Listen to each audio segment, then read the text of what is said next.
peritoneal es una cavidad virtual cerrada. La presión intraperitoneal aumenta de forma proporcional al volumen que contiene. Podemos considerar valores normales de presión intraperitoneal con abdomen vacío entre 0 y 7 centímetros de agua.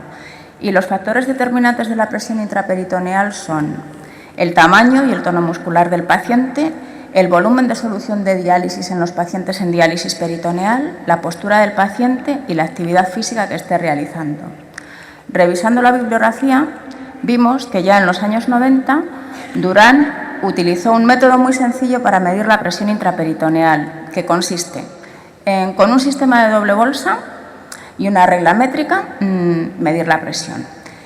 Para eso necesitamos colocar la regla métrica en el árbol en el que vamos a colgar las bolsas del líquido de diálisis, que el paciente permanezca en decúbito supino, colocar el cero de la regla a nivel de la línea media axilar, conectar el sistema de diálisis al prolongador del catéter y tener la precaución, antes de abrir el prolongador, de poner una pinza en la línea de infusión.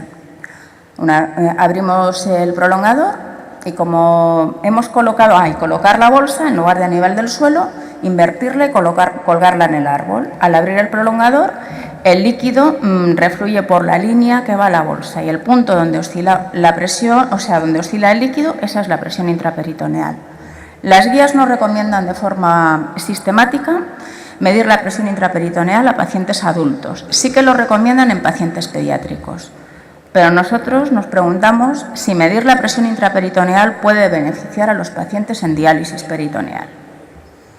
Como nos basamos en bibliografía de Durán del año 1994, en la que él demostró que con un volumen intraperitoneal de 2 litros, la presión intraperitoneal oscila entre 12 más menos 2 y que a medida que se infunde más volumen, aumenta de forma lineal la presión intraperitoneal, que con 1 litro más de volumen en el peritoneo puede haber un aumento de presión intraperitoneal de alrededor de 2 litros.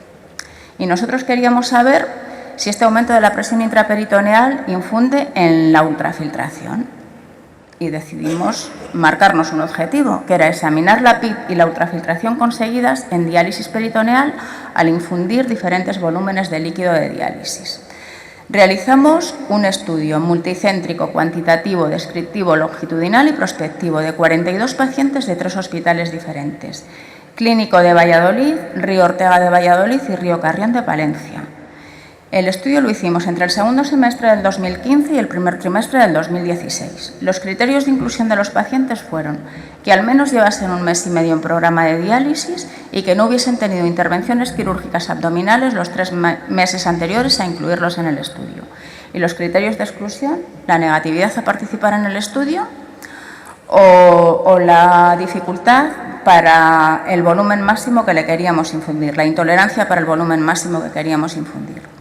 Realizamos un protocolo de actuación que incluyó una gráfica para recoger las variables que queríamos medir. Las más importantes, la PIP, el volumen de líquido infundido, el volumen de líquido drenado y la ultrafiltración conseguida.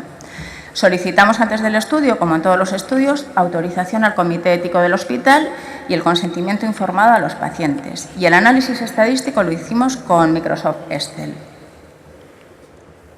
El método.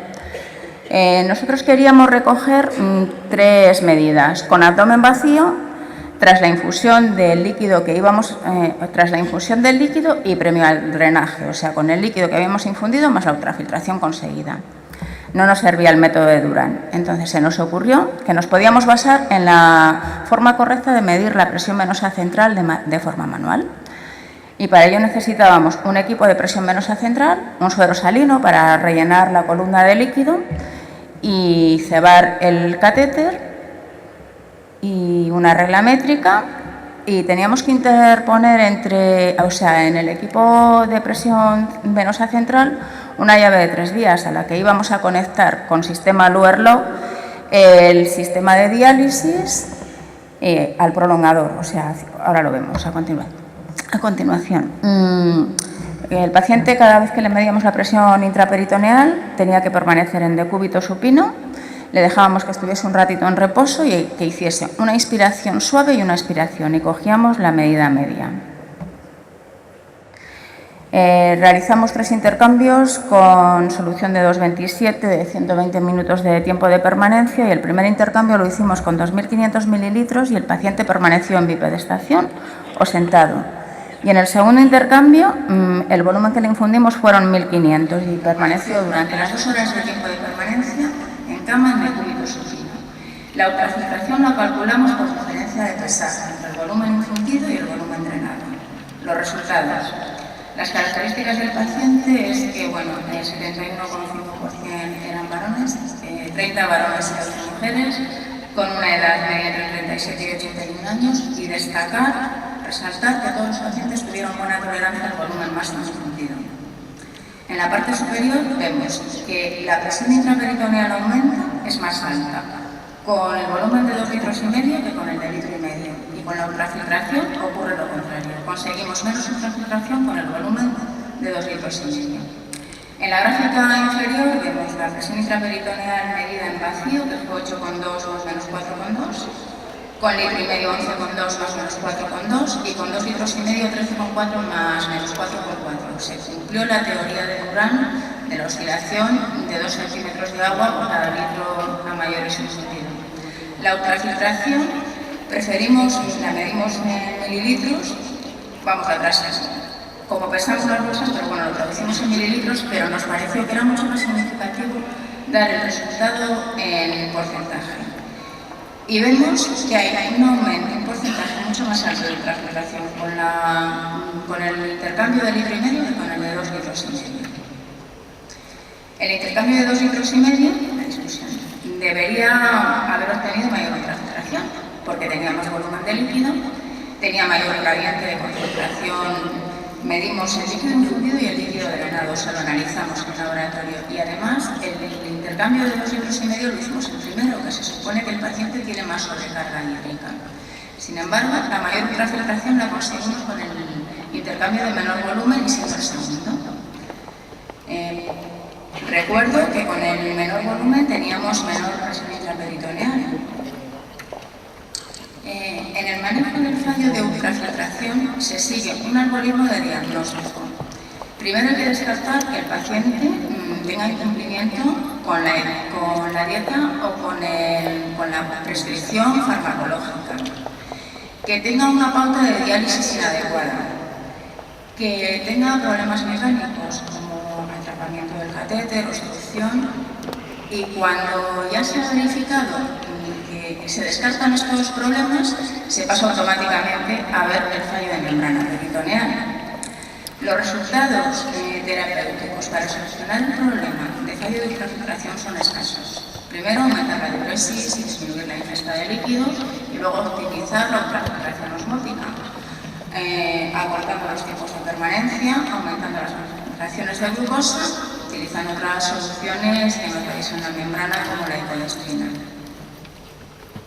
Pero nosotros decimos que si se interponen entre los criterios diagnósticos que se utilizan, medir la presión intraperitoneal, puede tener fallo de membrana.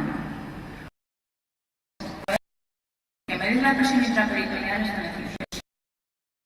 Permite individualizar el tratamiento de los pacientes y detectar precozmente con posibles consecuencias. En nuestros servicios hemos incorporado la medida de la PIB, aprovechando cuando los pacientes vienen al hospital para realizarse el test de equilibrio peritoneal, que les tenemos que hacer un intercambio. Utilizamos el método de Durán, o sea, esto que yo he explicado era porque queríamos ver la diferencia, cómo ha aumentado la presión intraperitoneal con los diferentes volúmenes, pero en una rutina no es necesario utilizar este método. Fresenius tiene un protocolo de actuación que nos lo hace llegar, en el que explica muy bien los pasos que hay que seguir para medir la presión intraperitoneal de forma rutinaria, y que es un método muy sencillo, que no entendemos por qué no se incluye en las guías si ya en los años 90 se demostró que era eficaz, y hay muchos autores revisando la bibliografía que también lo han demostrado. Y bueno, que nuestros resultados sugieren que con menor volumen de líquido obtuvimos una menor presión intraperitoneal y una ultrafiltración más alta. Muchas gracias a todos ustedes por haberme escuchado y a las compañeras que han colaborado conmigo desde los diferentes hospitales en este trabajo por haberme ayudado.